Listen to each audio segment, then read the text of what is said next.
I collect Superman games. Okay, it's one of the smaller sets in my game library. There's less than a dozen of those games total, and none of them are good. That's right, I'm including the Atari 2600 one with that. Superman's just never translated to video games well. Superman is, well, super, and what works about the character in print are things that are antithetical to interesting gameplay. And Kemco's Superman has something even more going against it. It feels like a game designed by people who barely are aware of who Superman is. And it almost works. The way that they distilled Superman down could have been turned into an okay game.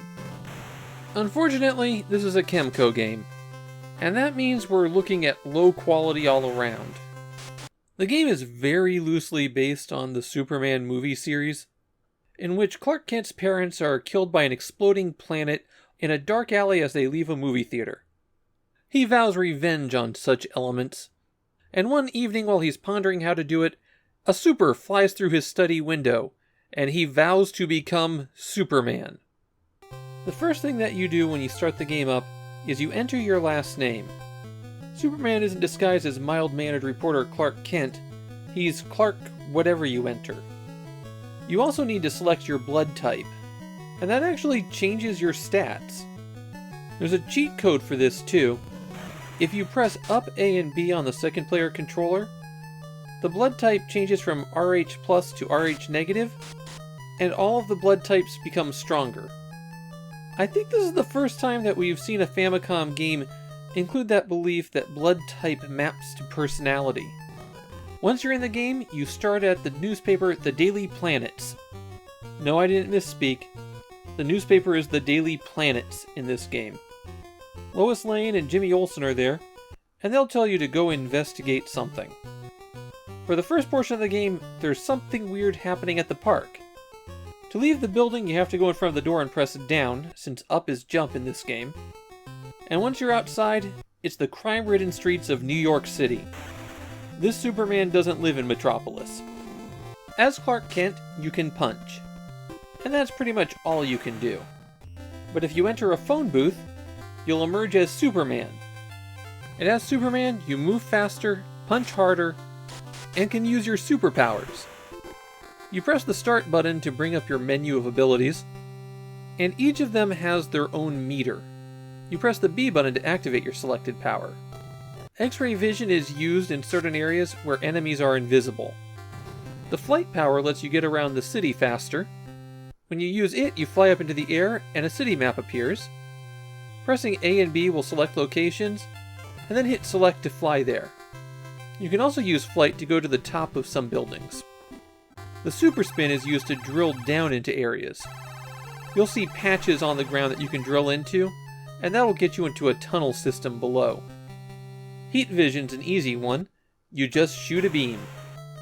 For some reason, there's two different versions of Super Breath. One is used to put out fire, the other can freeze some enemies in place.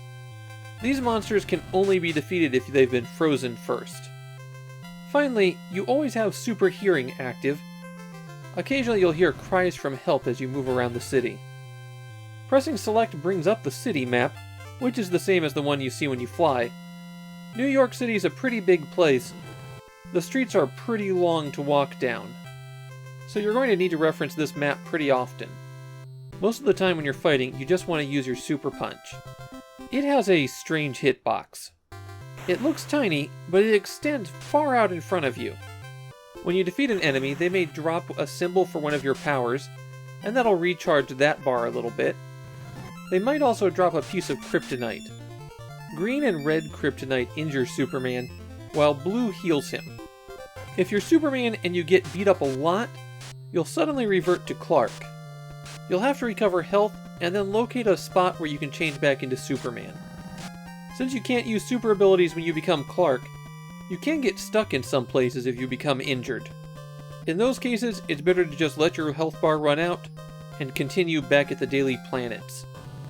On your way to the first mission, you'll find enough power upgrades to max out the bar for Super Breath 2, so I'd recommend walking to the park just by heading right.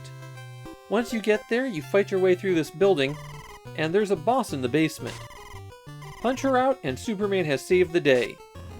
For Mission 2, you have to find out why stock prices are going down. They're being manipulated by these Chinese stereotypes. And that's as far as I got, because Superman is a frustrating, not very fun game to play. The best thing about the Famicom version of Superman is that it uses John Williams' score from the movies. When the game was released in the United States, that music had been stripped out. It was replaced with the music from Indora no Hikari, which we saw a few weeks ago. They also redrew the sprite so that Superman didn't look like a tiny, angry guy.